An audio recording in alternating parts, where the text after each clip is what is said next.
ডিমের ডালনা কম বেশি সব বাড়িতেই হয়ে থাকে। আমি কিন্তু ডিমের ডালনা একদম সাদামাটাভাবেই বানাই। নমস্কার বন্ধুরা, সবাই কেমন আছেন? চলে এসেছি নতুন একটা রেসিপি নিয়ে, মায়ের হেসেলে। আজকে আমি বানাতে চলেছি একদম সাদামাটা ডিমের ডালনা। তবে চলুন শুরু করা যাক।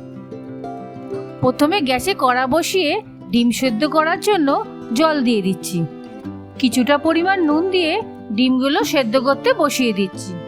ডিম সেদ্ধর সময় নুন দিলে জলে ডিমের খোলাগুলো খুব তাড়াতাড়ি ছেড়ে যায়। এদিকে 7টা মতন আলু নিয়েছি, খোলা ছাড়ানো হয়ে গেছে। এবার আমি এইগুলো বড় বড় ডুমো ডুমো করে কেটে নেব। ডিমের ডালনা মানে আলু লাগে, আর আলু ছাড়া ডিমের ডালনা একেবারেই অসম্পূর্ণ। আমি এখানে 4টে পেঁয়াজ মাঝারি দেখে নিয়েছি।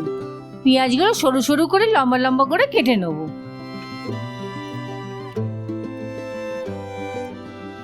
পরিমাণ মতন আদা রসুন বেটে নেব।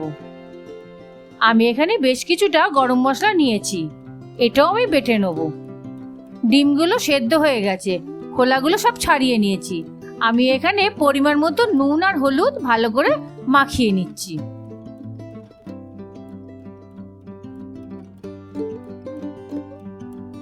দেখেছেন, আমি একদম ভুলে গেছি তাড়াহুড়ো করে।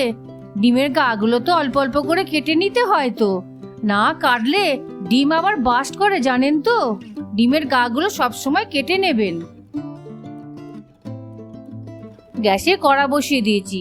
ডিম ভাজার জন্য পরিমাণ মতো তেল দিয়ে দিচ্ছি।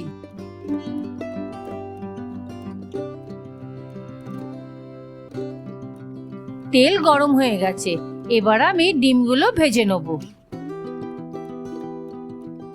ডিমগুলো লাল লাল করে ভেজে নিই।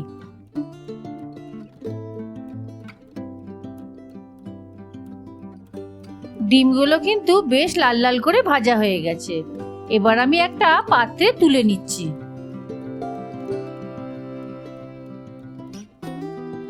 ফোড়নের জন্য কিছুটা গোটা গরম মশলা দিচ্ছি। এবার কেটে রাখা পেঁয়াজগুলো দিয়ে দিচ্ছি। পেঁয়াজগুলো হালকা নরম হওয়া পর্যন্ত ভেজে নেব।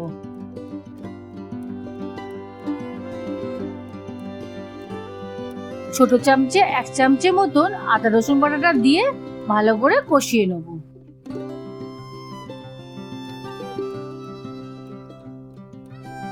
এদিকে ডিমের ডালনার মশলাটা তৈরি করে নিচ্ছি।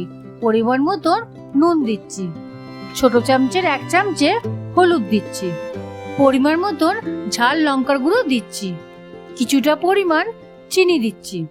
এই মশলাগুলো জল দিয়ে ভালো করে গুলে নেব। এদিকে পেঁয়াজটা লাল লাল করে ভাজা হয়ে গেছে। এবার কেটে রাখা টমেটোটা দিয়ে দিচ্ছি। টমেটোটাও ভালো করে ভেজে নেব। এবার গুলে রাখা মশলাটা দিয়ে ভালো করে কষিয়ে নেব।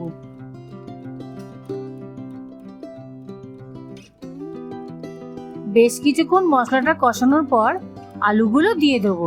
দিয়ে মশলার সাথে ভালো করে আলুগুলো কষিয়ে নেব।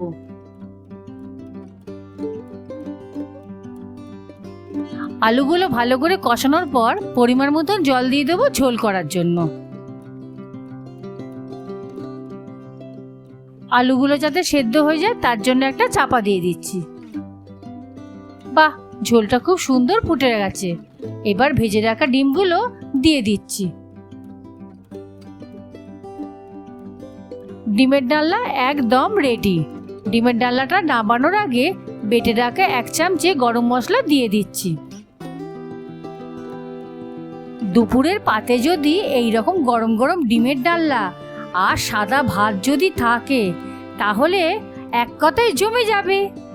তা এই ডিমের ডালনা রেসিপিটা কেমন লাগলো নিচে কমেন্ট করে অবশ্যই জানাবেন।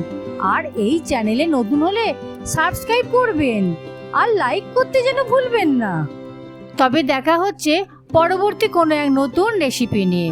আপনারা ভালো থাকবেন, সুস্থ থাকবেন আর আমার সাথে নতুন নতুন রেসিপি বানাতে থাকবেন।